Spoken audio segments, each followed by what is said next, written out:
All right, it's 3 o'clock on the nose, 3 a.m. So try to be quiet up front.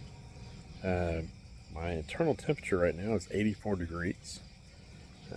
Smoker's still going at 181 is what it says right now. I'm about to bump it up to 225. It's been 2 hours. Your meat normally it's only going to take smoke for first 2 hours, 3 hours, and then after that it just cooks. So really, this is going to be a long cook. So I mean, I got plenty of pellets and stuff like that. So I'm just going to let it cook out here. But I mean, literally, you could take it off the smoker now, wrap it. Well, I wouldn't wrap it, but you can take it off the smoker right now, put it in your oven, and cook it. BTUs or BTUs or BTUs. At this point, it's not going to take any more smoke. Once it's set, it's not going to take any more smoke. But I don't know. Right now, it's like I said, 180. I'll bump it up to 225, and then let it go from there. Like I said, it's you got to set this up for a 12-hour cook or more. I really don't go by temperature on any of this stuff. I go by feel. So your when you get done with it, I mean, it should be in the 200 range, but I've done pork butts where it was shreddable and done at 180 degrees internal, and then I've had other ones that it took up to like 217 before I was able to shred it. It wasn't dried out or nothing. It was just every piece of meat's different. So anyway, I'll flip this around. I'm tired, so I'm just talking. So I'm gonna flip this around and let you see what's going on. I'm also going to turn this off super smoke and put it at 225. Okay, should be back with you. I don't know if you can see that. Internal's 85, it's 179. I'll turn this off the super smoke. Cancel the super smoke. It's at let's go 230. There you go. You gotta go up to 230. See, I barely use any. I mean, basically it's got a little divot. I don't know if you can see that or not, but it was just all level like that. That's really all it's used in 2 hours.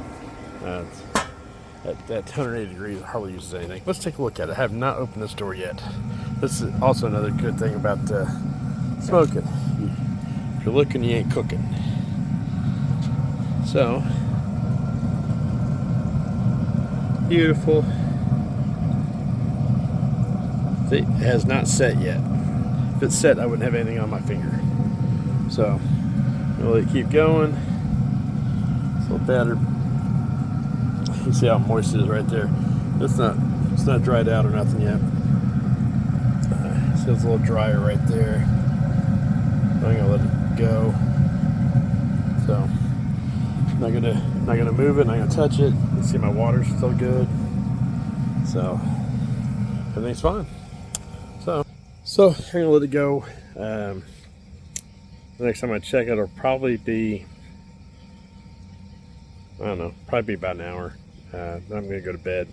Then I'll be up at 7:30, 8 o'clock to walk the kid down to the bus stop. And then I might spritz it. I might spritz it here in an hour. I don't know. Depends. Right now I'm not going to spritz it. It's not dried out or nothing. It looks good. It's looking great actually. But there's so much moisture when I injected it. If it's going to get dry, it's just going to be on the edges. I don't think it's going to dry out too bad.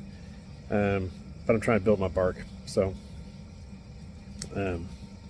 spritzing it isn't like the most important thing. Just a kind of I had a water paint under there, so that kind of helps me not have to spritz. But normally, like I said, spritzing, but I just don't want it to get too dry. So, but pork butts are very forgiving. So, just you got to keep a consistent temperature. Your first pork butt, I wouldn't cook it over 250 degrees. And like I said, if it stalls and you start panicking and you're like, oh man, I got to bump the temperature up to 350, 400, you're just gonna fuck it up. So don't do that. And pork butts are really hard to mess up. So when you do your pork butt, you're gonna do great. You're gonna do great. So anyway, about an hour, I'm gonna walk back out. If it looks a little dry, I got my bottle, my spray bottle. I'll spritz it and shut the lid. And I won't touch it again until like 7, 8 o'clock in the morning. So anyway, I'll be back in an hour.